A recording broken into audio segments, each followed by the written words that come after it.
So, mermaids and the divine feminine. I have another little book here. It's a nice little book. Well, it's a book, the Book of Fairies by Melville Publishing. Um, so it's a nice little kids books. So we have elemental spirits. We have fire and water, air and earth. We have some of the water elementals here. So we have the Andines.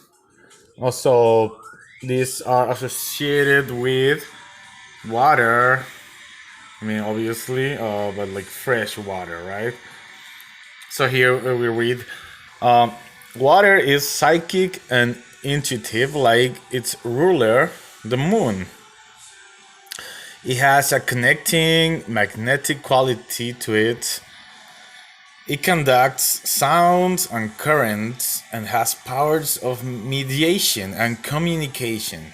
Andines are therefore the most empathetic of the elemental beings, and many people find them the easiest to relate to. So, so this is about flowing, releasing, unashamed, understood feeling. So, so this is about the fresh and purifying, clean qualities of water. So we have here some nice art. So we also, well, that's not the only ones. Those are just some like elemental beings.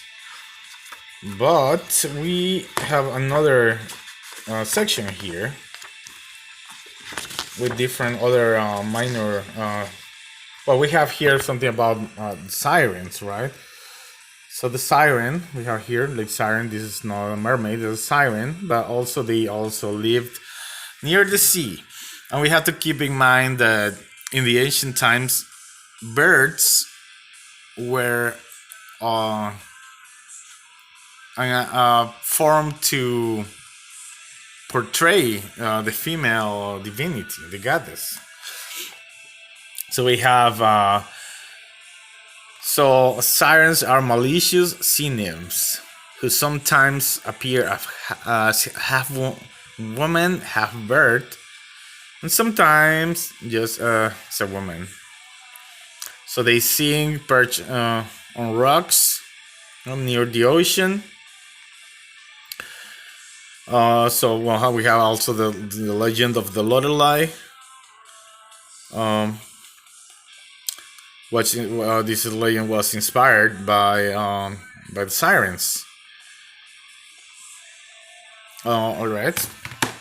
So we have sirens. We have here something about Morgan Le Fay. Morgan Le Fay is one of the 9 sisters of Avalon, right? So they are 9 sorceresses of the sea who happened to take the body of King Arthur when he died. Also, the Holy Grail. They are supposed to keep the Holy Grail. Holy Grail is this chalice with the elixir of immortality, right? So this is related to the maiden with the mead and the daughters of Aegir and the cauldron. So Morgan Le Fay, Morgana, is one of the most important characters in the Arthurian cycle of myths and legends. So she's a healer, a queen, a priestess, a crone, a mother, a wife. She could be an evil sorceress or a beautiful seductress. So the origins of her name also display her diverse characteristics. It means mermaid, Morgan in Brittany, France, murderous siren, Fata Morgana in Italy, fairy, Fae means fairy, shape-shifting war goddess, Morrigan, and even the Celtic mother goddess, herself, Modron. So, also in the Arthurian legend, she is her Arthur's enemy, but he also bear him a son, and his sister. But she also appears as one of the priestesses who bear Arthur's body to the fairy Isle of Avalon, redeeming them both. So Morgan Le Fay is, one of the supreme feminine archetypes. Here we have something about the Holy Grail, the search for wisdom. So wisdom, right? We're talking about here Sophia, the wisdom of God, finds its highest expression in the quest for the Holy Grail. Morgana traps Merlin in a crystal prison so that the knights of the Round Table have no recourse to magic. The Grail must be found through courage and nobility alone. The Grail itself exists in a realm between our material world and the feminine fairy world of spirits. Alright. And that's not it. We still have some really nice stuff here. Well, this is the serpent goddess Lamia. She's also supposed to be Irish. So Lamia is a frightful ghoulish creature, shape-shifting vampire who can assume the form of a beautiful woman. More frequently, however, she appears with a woman's head and a snake's scaly body. And one of her earliest portraits depicts her as a four-footed monster. Alright. Well, so Lamia actually is Greek. Alright, so well, she's like a demon, a vampire. But she's a metaphor here for love turned into hate. The inversion of maternal instincts. So it's more like revenge, right? Against the male who turns her into a succubus. Alright, and now we come to the most important part. Mermaids. Nice here artwork. So mermaid is the seductress. Mermaids are among the most timeless and universal beings of the magical world, with the head and body of a beautiful woman and the tail of a fish. They use their lovely voices to lure sailors to them. So we have the tale of the Little Mermaid, like charming, lovable creatures. They are also seductresses of the deep, like the faithful sirens of Greek mythology. Mermaids were once perceived as dangerous and trustworthy seductresses, whose motivation was to lure men to a watery grave. So this is like a projection of fear, of archetypal elemental femininity, that men have. So the metaphors are obvious: watery depths, female sexuality, drowning, loss of identity, the seductive force of attraction, which a man must resist if he is not to be annihilated.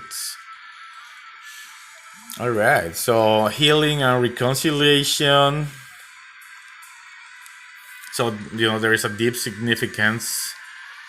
Mermaids sometimes reveal knowledge of healing herbs that they freely impart to save life. All right. So the feminine side of the human character that relates to mermaids should reject vanity for compassion, seeking to rescue rather than to drown.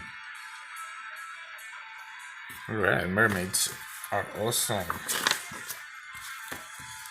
So this was a book edited. I don't know if I have the credits for all the art.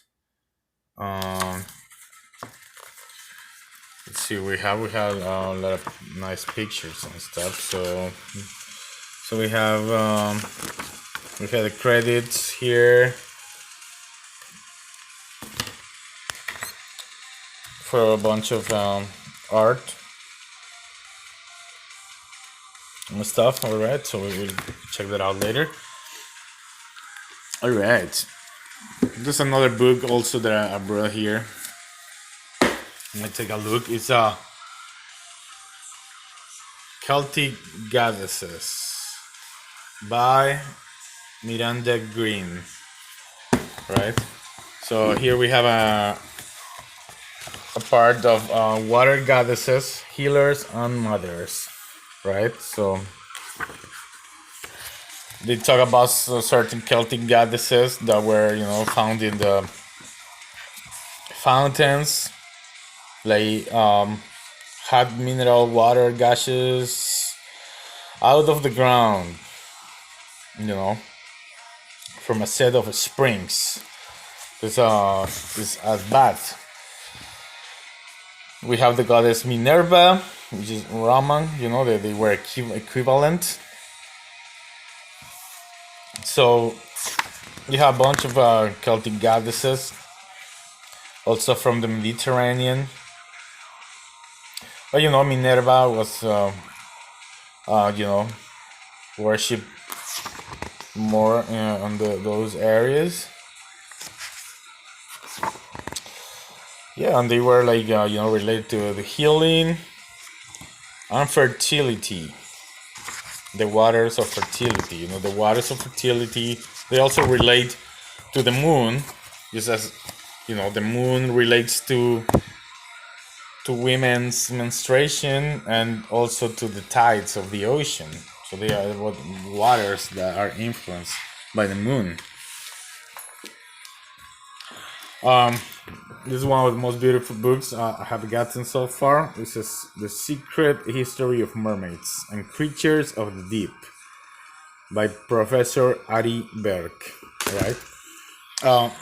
So we have here a bunch of art, information, not necessarily, completely true.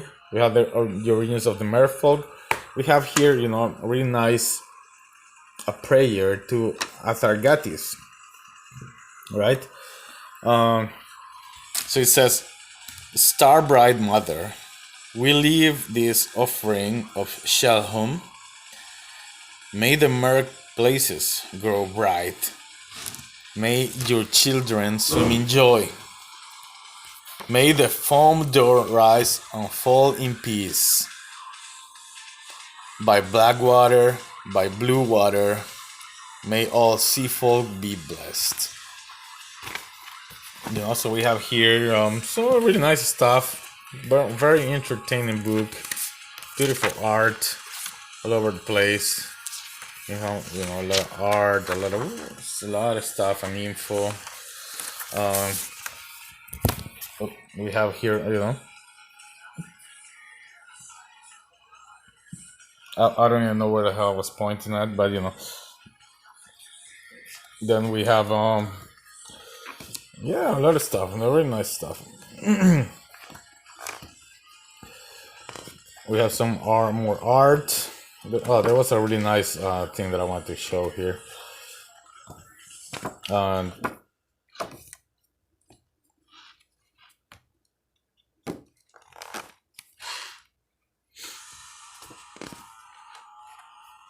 Alright, so the sea folk are here. So the mermaid of Zenor. Really nice art here.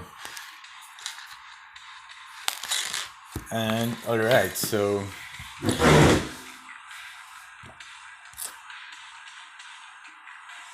Here's another book, an art book. It's called Fairies and Other Fantastical Folk. The fairy paintings of Maxine Gad, right? So while we don't have mermaids all over the place, it's mostly about fairies. We're having some nice fairy work here, fairy artwork, some fairy stuff. But here we have the mermaids. Well, actually, no. Here we're gonna start here, mermaids. So we have a poem here by John Milton, Sabrina Fairy. So, some fairies are born in the water, and mermaids, have an exquisite beauty and alluring song.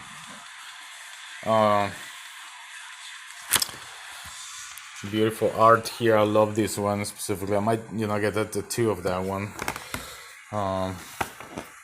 Some other here, very nice stuff. Mermaid here, and another mermaids. Yay! Oh, this is very nice. So Neptune.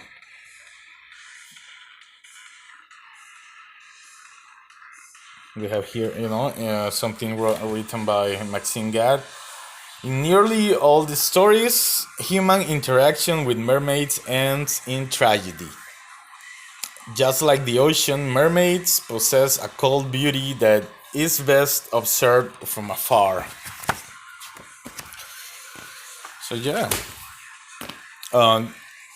this is another book about fairies. Beautiful book, Enchanted, by Linda Ravenscroft. So the fairy and fantasy art of Linda Ravenscroft. So we have a lot of fairies and other type of art. Very nice stuff. So we also have here the part about mermaids. Beautiful mermaid art here.